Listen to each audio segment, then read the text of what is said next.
Hey everyone, we are back for another week of exciting rehearsals. This week, we have decided to have some more fun sitting on the sidelines and talking about crazy travel and show stories. We will also get to find out what made Jack say. So we roll up after 2.5 hours to the championship review site. And of course, guess what's missing? Every uniform from the color guard to the drum major through the 160-person band block. And why Emily said... And we looked at the escalators because they were working. We're going up them. And there were like little metal stoppers all the way down the escalators. And some of us just kind of look at each other, blank faced. They're like, I wonder why those are there. All this and more. So get out on the field and we will see you back on the sidelines for this week's episode of On a Water Break. 8 off the mat and go. Welcome to On a Water Break, the podcast where we talk everything marching arts. Everyone, bring it in. It's time for a water break. Welcome to another episode of Season 2 of On a Water Break, the podcast where we talk about everything you and your friends are talking about at rehearsal on a water break. I'm Jackie Brown. We love this time of year when everyone who has a winter team is in the thick of competing. We just wrapped up all the college bowl games. Staff from around the country are starting to plan their fall shows. I mean, it's just beautiful out there right now.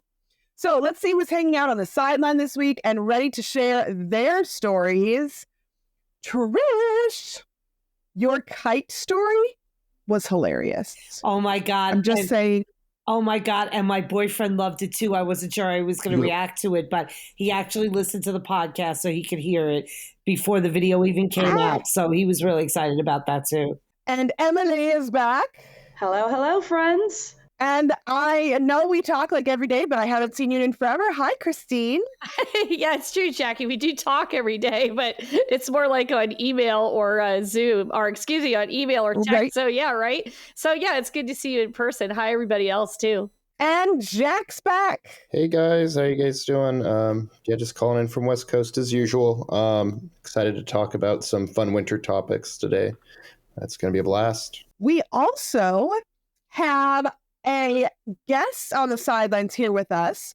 She is a band parent from the Woodlands. If you used to listen to our old show, Secrets from the Guard Closet, you may have heard her there, but this is her first time appearing on a water break with us. So welcome, Julie Newton from the Woodlands. Hi. Hey, guys. We have a tradition. When we have new guests come to our sideline here, we do this fun thing called Your Life Story in 32 Counts. So what we'll do is we'll run a metronome and you'll get 8 for free. You'll get 8 counts to start. And then you just start telling us your whole life story. Like you can start with your birth if you want to. I mean, just however long you want to go back. And then go all the way to today and just tell us anything that pertains to you. Like it doesn't even necessarily have to be marching band related because, it's whatever. But you have to cram it all into 32 counts, which is about 30 seconds. Do you think you can handle that? I will try. All right, we'll give you 8 off the net.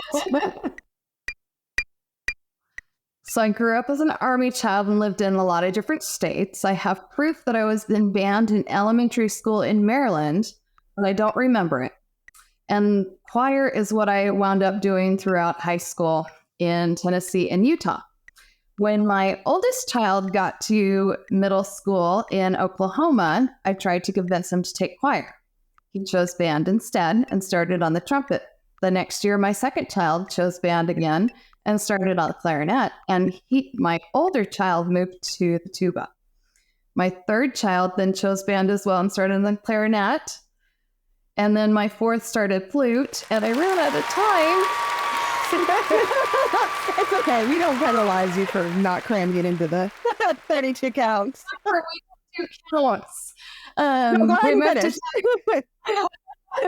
We moved to Texas, and my fourth child started flute. And then, now all my kids have graduated, and I had 8 years as a marching band parent and 4 years as a color guard parent. So 10 continuous years of band. Well, and with all your music background in all of the other states that you lived in, like you have seen all of it. I have seen quite a few different Great job, places. everyone. Set your equipment down. Touch and go.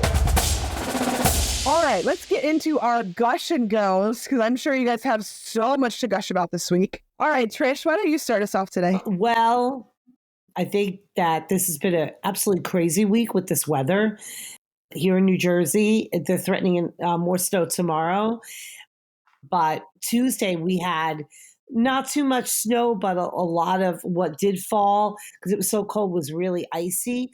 But we still managed to get in our rehearsal Tuesday night. It was a little bit of a challenge for me to get up there, but whereas a lot of schools were, closed or all after school activities canceled, delayed openings, we managed to get a good solid rehearsal in. So if I lose tomorrow, doesn't matter to me.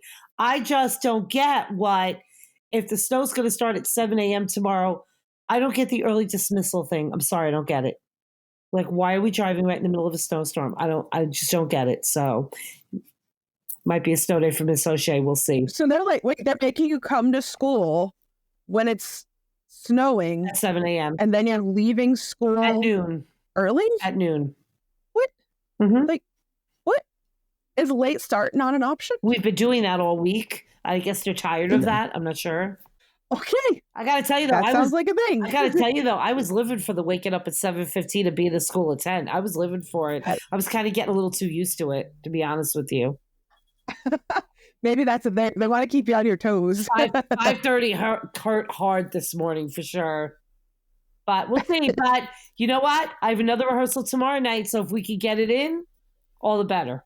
Emily, over there on West Coast time, what do you want to gush and go about today? Yes. So here in Seattle, our men's soccer team has an official pep band called Soundwave, and their auditions are this week, and I'm actually going to attempt it. So yay! Ooh, that should be fun. Jack, what do you want to gush about? Yeah, so talking about crazy weather. So clouds are coming in, and this weekend it's going to be rather rainy, but my students who are preparing for solo drum major competitions here on the West Coast are kind of scared about practicing in the rain, but it's been a long time explaining to them, even if it rains during competition, you're still going out. So getting them acclimated to the weather will be important. But of course, when you're working with freshmen, they're not used to it. So it's been a lot of saying let's buckle up and let's get out there and let's test ourselves. So it's been interesting how our my weather situation is nowhere near Trish's, but it's been funny to see how we've been adapting to weather with this winter season coming up for us on the West Coast. Christine. Well, first I want to shout out to Trish because I totally get it. My students have had 1.5 days of school for real for the past week, and they have a virtual day tomorrow. So yeah, it's all over the place. So my thing is just show up when they tell you to, Trish. Listen, right? That's what Uber's for. So my gush and go is that when we reach the end of each calendar year, we kind of crunch things in the numbers and stuff, and we take a look at what happened with guard closet consignment. And last year, in 2023, we sold just over 400 sets of consignments. I think it was like 425 sets of consignments to schools and other organizations. And when I crunched the numbers this year, as we rounded out, or the year before that, I should say, sorry, but I've got to get it on the right calendar here. So in 2022, we sold just over 400 sets of consignments. Okay, about 424 sets of consignments. At the end of 2023, during the 2023 calendar year, we sold over 500 sets of consignments. So we jumped that much. Nice. So yeah, and the amount of sets we are able to sell to other schools and organizations and help them out with getting new gear. So really proud of that for all of us. And there's that. I love that. Using consignment is such a great way for schools to save money. And then also selling consignment is great for them to make money for their school and Yeah, it's just and beautiful. I have a ton of stuff to go through right now, so more stuff is going to hit the site, and we got to update our commercial too, but we'll get to that. So Julie, you see how our gush and goes work. You just get a little bit of time to gush and go on about whatever you like. What would you like to gush and go on about? I am just excited for the season to start soon. I've watched the last 4 years, the guards in our area have really grown and increased in number. Like schools that used to have really tiny ones have much larger and more significant guards now. And their skill levels have like grown every year. I can really see an improvement. And so I'm just excited for the local competitions to start and to get a chance to see what they're doing this year and what they're pushing themselves to do. Oh, that's so exciting. I love seeing the growth of programs like in an area like that, just all of the schools and everybody. I am going to round out today's discussion goes with a gush about how much I absolutely love the followers over on the Spintronics Guard. All of the social medias really, but we had an incident happen on Instagram this week that I feel like I've just been dealing with the fallout from that all week long. You know, I talked about the problem with scam accounts stealing people's content. I talked about this a couple episodes ago, and my stuff got stolen and posted up on a scam account, and like the whole thing I've been complaining about like happened to my own account. So we've been dealing with that, and I really appreciate, like, I have some really awesome followers who alerted me to this and tagged me in it and sent it to my DMs and like helped me and did a bunch of stuff like reporting the account and what have you. So thank you guys for being amazing followers and getting that all. I want to say getting it all taken care of, but it's still not taken care of yet. We're working on it still, but thank you for everybody who's helping me. Hey, it's called Gush and Go, not Gush and Stay. Let's go. All right, let's get all the luggage lined up so the drum majors can put it all on the bus, and we will be right back with our crazy travel and show stories.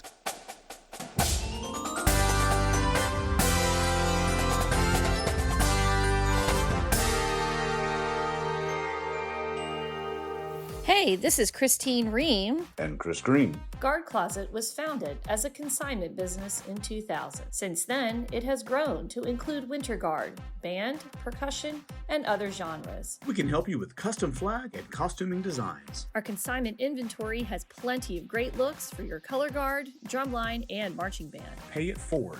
When you purchase consignment, you help other programs. Last year, we sold over 400 sets of consignments and returned over $125,000 in payments to our consigners for their sales. Additionally, Guard Closet offers custom and pre-designed costumes, flags, floors, and formal wear, full or partial show writing, educational programming, and other services. Max out your rehearsal time and set up a microsite for easy student ordering for shoes, gloves, and other equipment. The Guard Closet team is here to help you get everything you want and need for your season. Check us out at guardcloset.com and follow us on social media.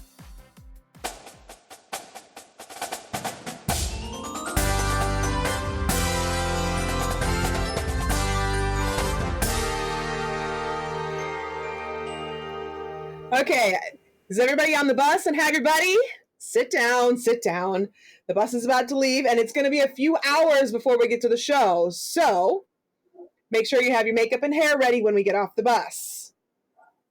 Who wants to jump in on this story thing first? Oh, I guess I will. So, if you're not tired of hearing me talk about it enough, my Winter Guard Northern Valley, back in 2016, we're going to our first ever show, the West Milford preview show. I was also working with West Milford at the time, so there's a little bit of a tie in there. I wanted to bring them to that. And after being with this marching band for X amount of years and finally having a Winter Guard, it's like my emotions are all kinds of over the place. I'm excited. I'm nervous. I'm crying because this is finally happening. My mom's in the hospital. Another story for another day. She ended up being okay. But like, so I have that going on. I'm like, the way the preview show works is you put the kids out on the floor and then you go up and you talk to the judges. I got to the top of the stands and started sobbing because here we finally were after all of these years. So all this great stuff is going on. Okay. Now, this is their first time ever traveling as a winter guard. Okay. And, the bus comes, all that stuff is great, whatever, right? And I mean, obviously, I've been working with West Milford and Delaware, and like all these guards for Alter Ego for so many years.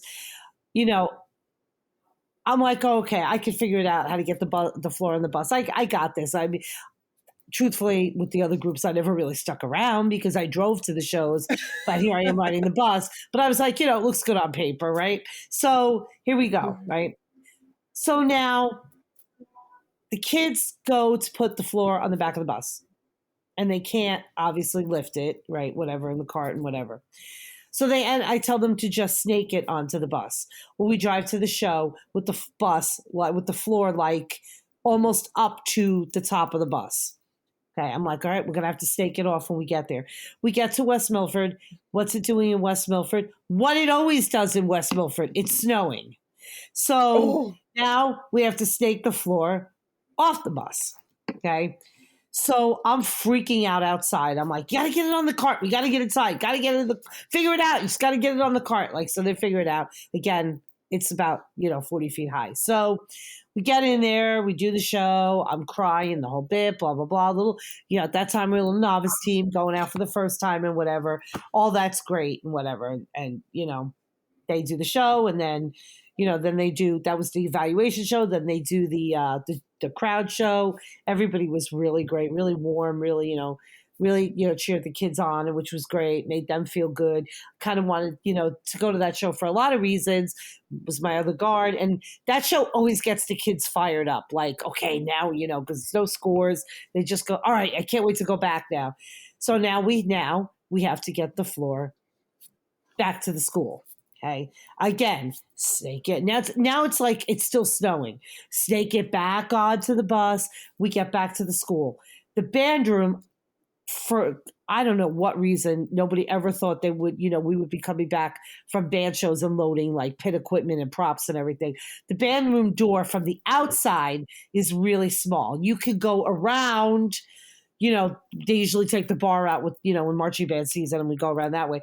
But it's a Sunday night. That's our only option is to go in through the band room. So the band room door is super narrow and the orchestra setup is there and whatever. We are trying to snake the floor back into the band room in the snow in this little tiny narrow, like between the orchestra setup and the door. And oh my gosh, like I see those pictures come up on my time hop. I actually think there are some on there today and they always make me laugh and they always make me smile because it was the quintessential first time guard going to a first time show ever. So, and the kids still, the alumni kids still, oh my God, remember that time with the floor? And it was just a nightmare. It was just an absolute nightmare. So moral of that story was, from now on, we get a parent to drive the floor.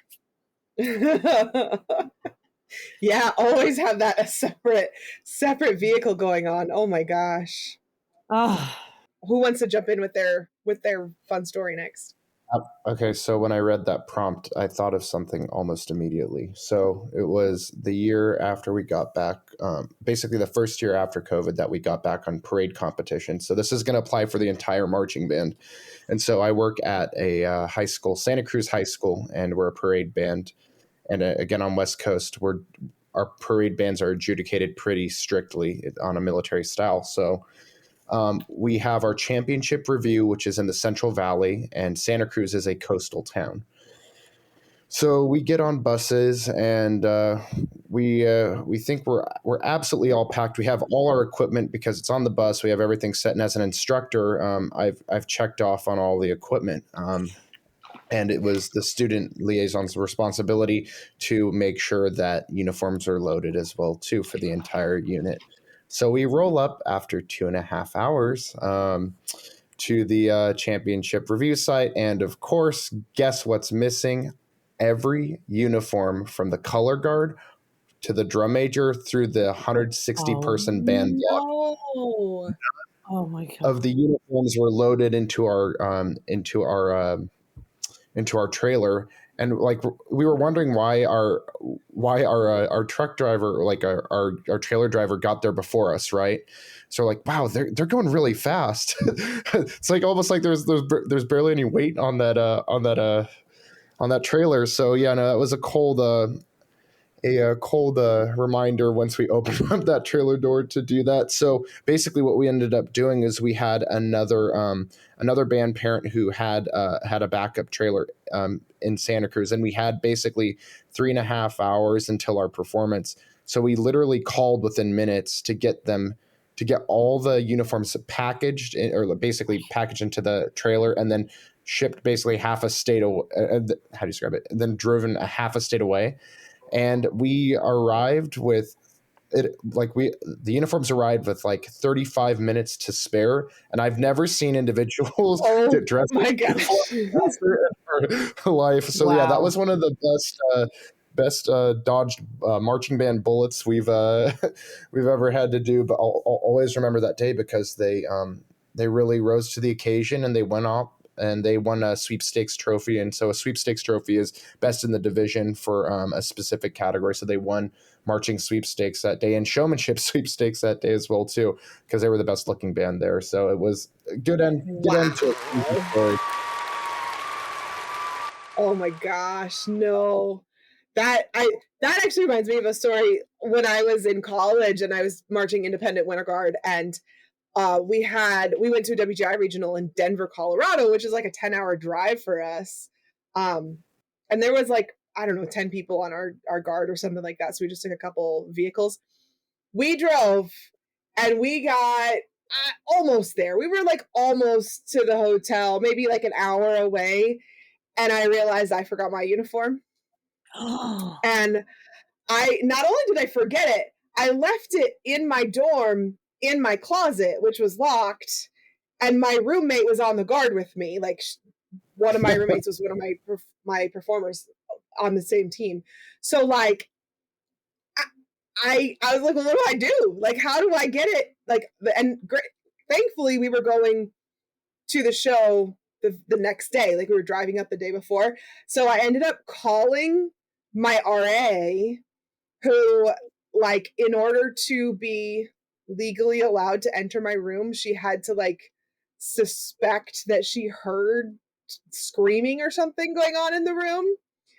So basically she called us, and my roommate and I screamed over the phone. We were like, no, you have to go to our room, we're screaming.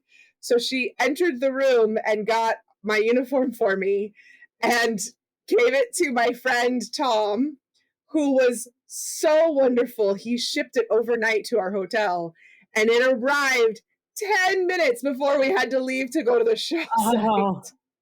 Wow. It was a tragedy. Like, it could have been worse. Obviously, it could have just not arrived, but it was so close. However, positive ending to that story too. I caught my turnaround 6 solo toss and on rifle, and I was like, yeah, because, pumped.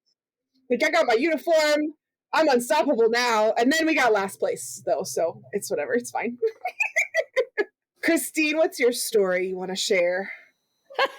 Well, I mean, this has been some great ones so far. And, you know how when you hear people tell other stories and you start to think of your own in your head. And as we were getting ready for this episode, I thought of so many stories, and it was really hard for me to narrow it down to what would be a really good one to share. I mean, I could tell you stories of, expecting to leave from one airport and getting bused to a different airport to get to a bowl game. I can tell you about judges who never showed up. I can tell you about, all kinds of stuff, with one that kind of won the prize, so to speak. Is this is in like the early to mid 2000s, and my husband and I were playing in the West Shoreman Alumni Drum and Bugle Corps. Now, you have to understand that the West Shoreman Alumni was It was like a reunion, so to speak, of the field corps that had been active until the late 90s. So then in the early 2000s, they got back together and they did an alumni corps. So for the most part, the alumni corps just performed at one standstill show every year in Harrisburg, the state capital of Pennsylvania, that was called Serenade in Brass. And it was a spring preview kind of show. Trish is shaking her head. Yeah, she knows what I'm talking about. It was a spring preview kind of show. Corps came out, standstill concert inside at a beautiful building in downtown Harrisburg called the Forum, where, that building hosts a lot of other, amazing performing arts groups, the Harrisburg Symphony, things like this. So, we go in, we play this stage show. So big tradition for the drum line to warm up on the steps of a nearby building. Okay. So they're out there warming up. And one of the snare drummers had chosen maybe didn't realize that he did this, but parked in a parking spot that he was not to park in for whatever reason. There's a lot of restricted parking around that area because it's right around the state capitol. So you have to be very careful. So this person ended up parking in a parking spot that he was not supposed to park in. And during the drumline warm-ups, the police showed up and arrested him on the spot because they ran his license plate and realized that he had a ton of unpaid parking tickets. So yikes. Yikes. The police are taking him out of warm-ups, and he said to the rest of the drumline, just hang on, guys. I'll be back. I'm just going to get out of the ATM. I'm going to pay off these parking tickets, and I'll come back. And then, just take my drum on the stage, and I'll hop in. Well, obviously that didn't happen because it took way too long, okay, for him to go take care of paying all these parking tickets and dealing with all this stuff. So they take his drum onto the stage anyways, okay? Just in case. Hey, you never know. He could still show up, right? So we go through and we play the whole show, right? And we're still, he's still not back, okay? But the empty drum is still up on the stage. So at the end, then the rumors are flying. Okay, the West Shoreman had an empty drum up on the stage. What's going on? What's going on? Did somebody die? Is that a missing man formation? What's going on? And then we had to explain to everybody, no. Nobody died. It's not a memorial to anybody or anything. It's fine. Somebody got arrested. Imagine if his debit card didn't go through. Yeah, right? I mean, who knows? Now, we never really caught up with him afterwards. And he tends to be a mysterious type of person anyway. So it's just one of these big mysteries. He got arrested and there it is. So. Oh, crazy. Missing man formation. Oh my gosh. Julie, what about you? Well, I'm not a band kid. I'm not anything but a parent. And the stories are great and I love them. But something that I think you don't hear enough about are the funny things that the parents actually do to each other. For sure. So I had the privilege of being over the travel of our band a few years back. And so we were traveling to San Antonio, and it was where we had BOA San Antonio, and then when we had state the following week. And so it's like a long trip. And we headed out, and the parents have a lot of fun on those trips. And a bunch of us got these shirts called Chaos Coordinators. And I don't know if that was such a great idea because there was quite a bit of chaos that happened on that trip. So the first day out, we are traveling on the freeway, and as the travel coordinator, I was a couple hours ahead of the band so that I would be able to have things ready when they arrived into town. So, ready to direct them to check in at the hotel and our kind of area that we hang out between the BOA prelims and such. And so as we're headed on the freeway, we realize that there is traffic ahead and there's an accident or something. There's a stoppage and we're going to have to detour. So we text behind us. We're like, no big deal. The detour is like 15 minutes longer than what we planned. Not a big deal. We had a cushion. So we text them. We get through it. I'm, in town and I'm getting checked in. And then I start seeing texts from the buses. And one bus missed the detour. Another bus took the detour, but the backup was longer than we anticipated. Another bus missed and took a different detour. So we had 7 buses on about 3 different routes, and they wound up getting there 45 minutes after we had planned. And we had planned for them to come swing by the hotel so all the kids could get all their stuff off the bus, because buses have, the drivers only have so many hours they can drive each day. And they had already driven from San Antonio to Houston to pick us up and then back to San Antonio. So they were running out of their time before we would be done with prelims. So the original plan was we'd swing by the hotel, the kids unload all their stuff to a holding room, and then they change on the bus and go into prelims. There was no time to go to the hotel, so we went straight to our holding area. And, that was our secondary plan. The kids would unload their stuff in the holding area. There was no time for that, so they went straight to the Alamo Dome. The kids changed on the bus. They unloaded and went into warm-ups. And then we had 7 buses with 350 people's stuff that had to be off of the buses in the next 2 hours before the drivers timed out, which was before the kids would be back. So there were 12 of us parents that unloaded 7 buses in the convention center and lugged all their stuff up to our holding room in an hour. And we walked into the Alamo Dome 5 minutes before our kids went on in prelims. Julie, I was relating there just a little bit because I too have unloaded a lot of stuff into the Alamo Dome for the when the Army All-American Marching Band was in existence. And, oh yeah, it's a long walk down those back hallways and stuff. So I can certainly relate. That's a lot. Yeah, and kids have a lot of stuff, and they don't always zip their bags. Oh, for sure. They would just filled out, and so we're just grabbing handfuls of stuff, loading them onto things, and yeah. All of these wild travel stories really make me grateful that someone else was planning all of the travel.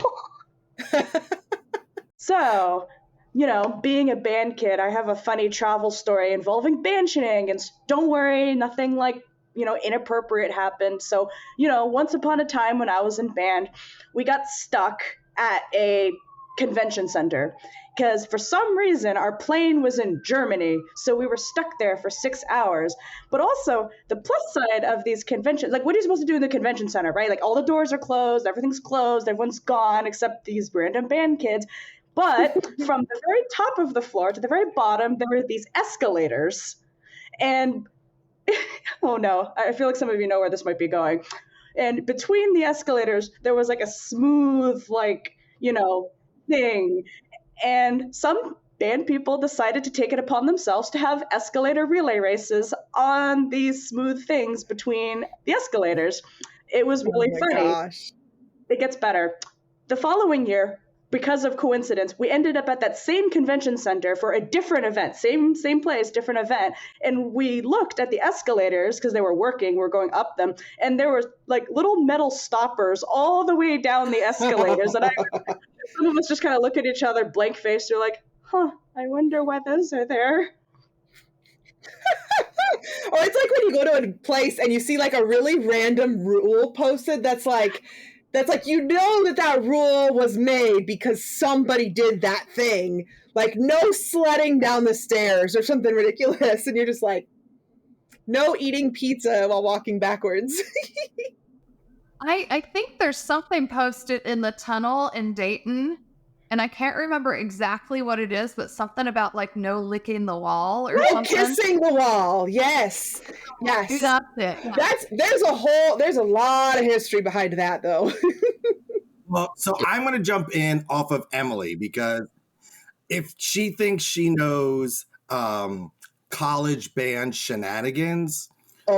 Jeremy's got it. You've never been with Here the we Westchester go. University marching band. Oh, I don't know, Jeremy. We've got a lot of the blue band too. So you go ahead with yours, but So this is freshman year. Well, no, sorry, sophomore year, because we knew what was coming. So we were a little more advanced. The freshman year story is a little bit wild in a different way. But so as college students do on trips, there was lots of things to drink. You know, we're all adults. So just in case you get thirsty. Right. Yeah, just in case you get thirsty. So we had packed everything under the bus. Several people had made small little cups of, you know, maybe if you get hungry and you want a little snack of Jell-O that you might want to have, you know, like just like that. At very high contents, put them under the bus in coolers of ice, thinking like, this is going to be fantastic. Well, of course you get there and that's not going to be fantastic. We get to the thing. The night continues, the night continues as those college nights do.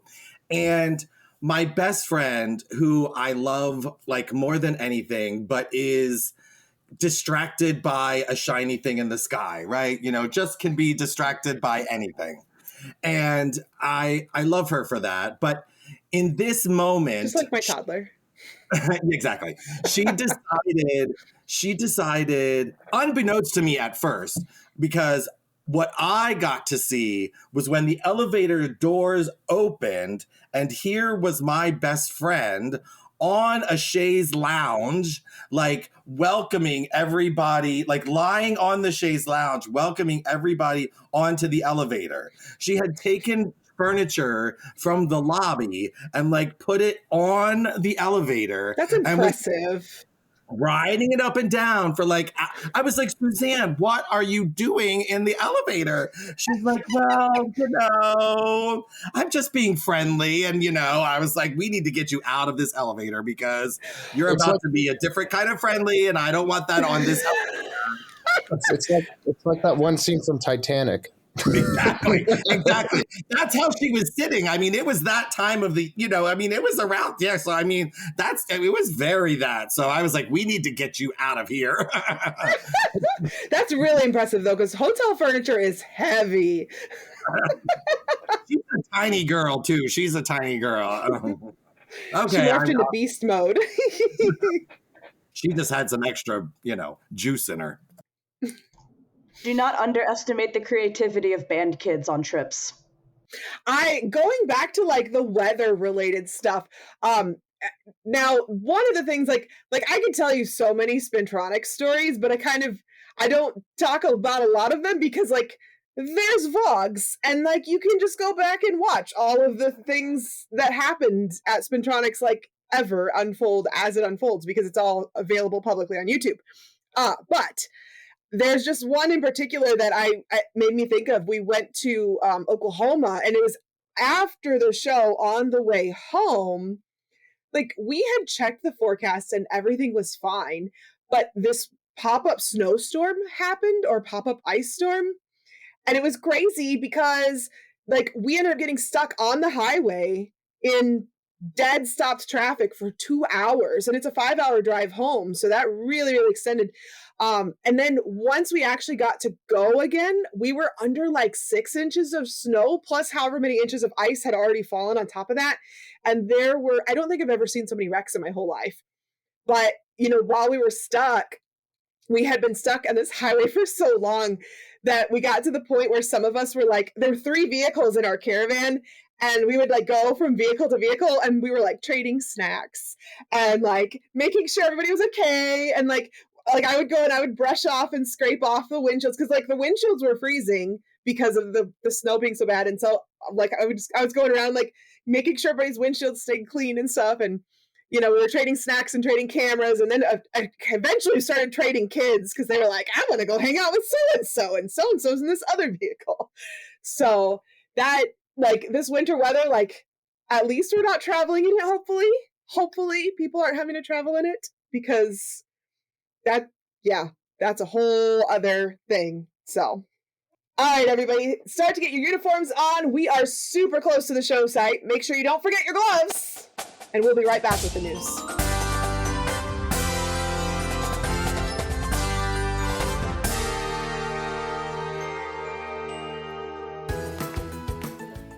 Hey everyone, I'm Lexi Duda, and I'm the host of On a Water Break in Rhinestones.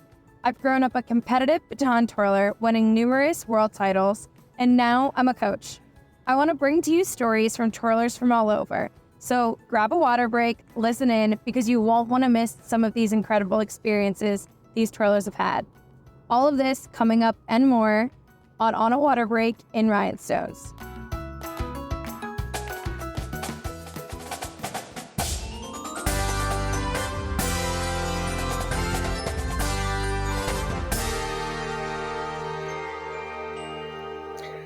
All right, make sure those Shakos get back under the buses. And guys, the snack boxes are in the front of each bus.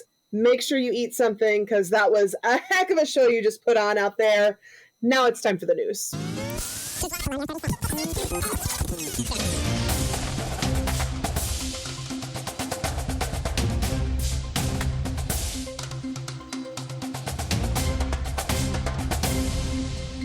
Christine, you have got something from DCI for us. Yeah, recently DCI held their Drum Major Leadership Summit.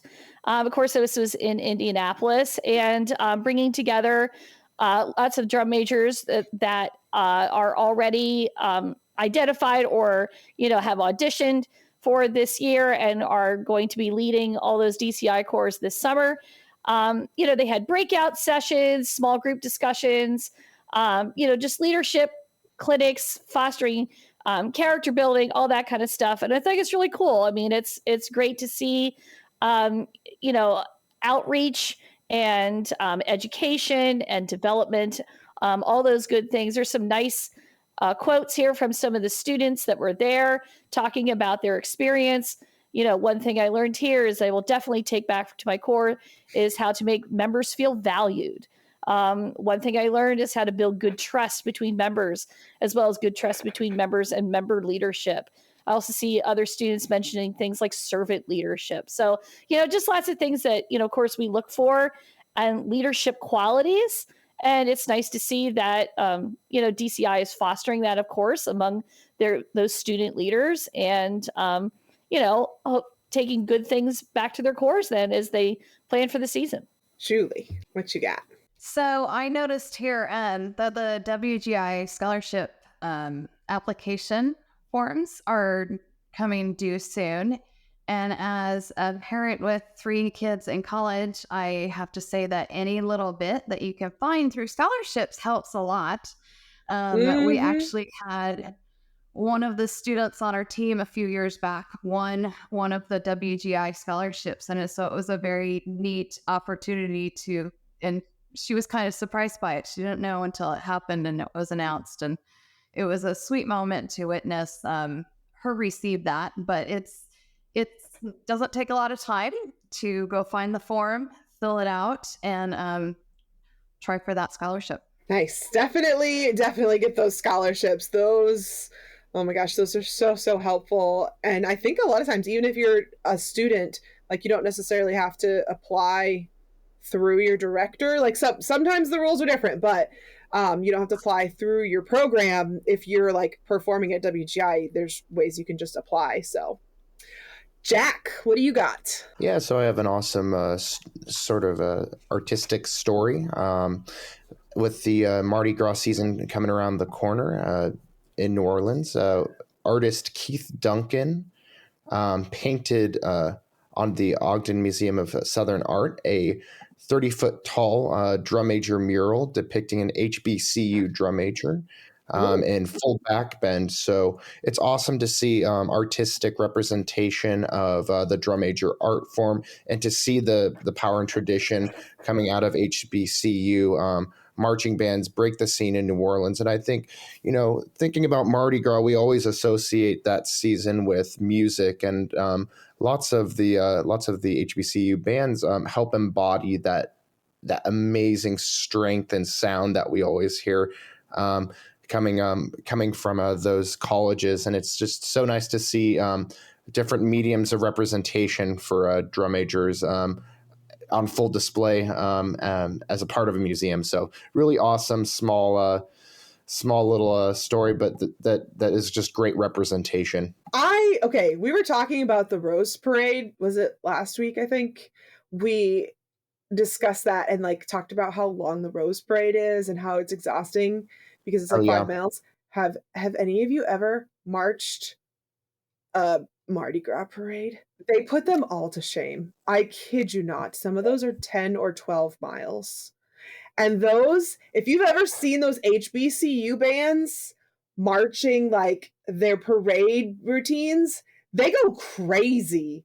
They are putting in they're putting in all of their energy at every single mile. I don't even know how. And it's not the routine is also it's lower body and upper body. So, they're getting a full workout for that 10-mile stretch. So, congrats to our HBCU drum majors for just being champions. That's wild. Emily, what do you got? Yeah, well, speaking about HBCU bands, basically HBCU bands are if bards from D&D rolled a 20 in strength, essentially. Anyway. Yes. Love that. I agree.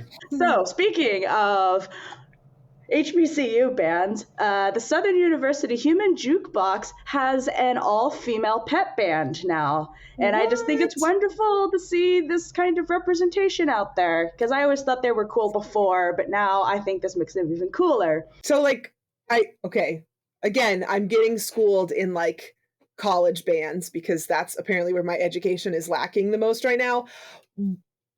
What kind of games are they playing at? Or is it basketball games or volleyball or Not particularly, but just generally speaking. And I feel HBCU bands kind of operate under the same things. A lot of college bands will perform at various university events as well. So I think that's one of those things. I think this is the case for them. I dug into that article a little deeper. Yeah. So it's not necessarily that this particular pep band is playing at games or anything. They're more doing an event actually in this situation. Okay. So they were at an SUBR, and unfortunately I don't know what that stands for, SUBR Association of Women Students event. And so they put together this all-female pep band for this, Association of Women Students. But hey, maybe this will be the start of something. Maybe they'll go out to other events or something like that. I love it. So it's a cool thing. I love it. I love it so much. Trish, have we had any new WGI show announcements since we last chatted? No, I haven't really seen much. I guess everybody's just in full preparation mode, that they haven't posted anything. But both my teams were at the West Milford, Maine preview show this past Saturday, and we saw some really cool stuff. West Milford's doing a little Where in the World is Carmen Sandiego show. That's my entire childhood. Right. Then we had Hillsboro's doing a little bit different for them, a little edgy hip hop show, which was really cool. Trying to think what else. My kids, one of the overwhelming favorites was Brentwood High School from Long Island, doing a little Indiana Jones-ish type show. They're all in black, but the one guy's in white, and that's the one that they were gushing and going about all week. So, there was some really cool stuff. It was really, cool to be out there and see, everything that was going on. Pegasus Independent, New Jersey Pegasus Independent, not Florida. Big leap for them this year. They're doing this masquerade show. They have these masks in the beginning. They're dancing with candelabras. Super cool. So there was a lot of really cool stuff going on. So it's going to be a good season up here in the north for sure. What about down in the grand state of Texas, Julie? Have you heard any show announcements or seen anything coming out down there for this season? Everyone, not much yet. I think everybody usually waits in Texas until that first show, and then it all just kind of explodes out. Oh yeah. I do know that the Woodlands will have 3 groups this year instead of just 2. So they have numbered around 76 to 78 girls for the marching team, and so they split into 3 instead of 2 groups. And with the new WGI rules continually increasing the number of performers on the floor, I mean, they don't have to. You just throw everybody out there. Right. The world team was phenomenal last year. Well, and they're really excited to have an opportunity to go to Dayton again. So they're excited to go there, and I'm trying to figure out when I am gonna get to see them through the season. So, well, if I make it up to Dayton this year, I will come and watch them. We'll see. All right, everybody. Thank you so much for a great rehearsal this week. Thank you to our hosts, Trish, Emily, Jack, Christine, and our guest host, Julie. Go subscribe, write us a review, and share this with a friend. Make sure you follow us on our social media at On a Water Break, and we'll see you at the next rehearsal on a water break. Go practice. The On a Water Break podcast was produced by Jeremy Williams and Christine Ream. The intro and outro music was produced by Josh Lyda. To learn more, visit lydamusic.com. And until next time, thanks for tuning in.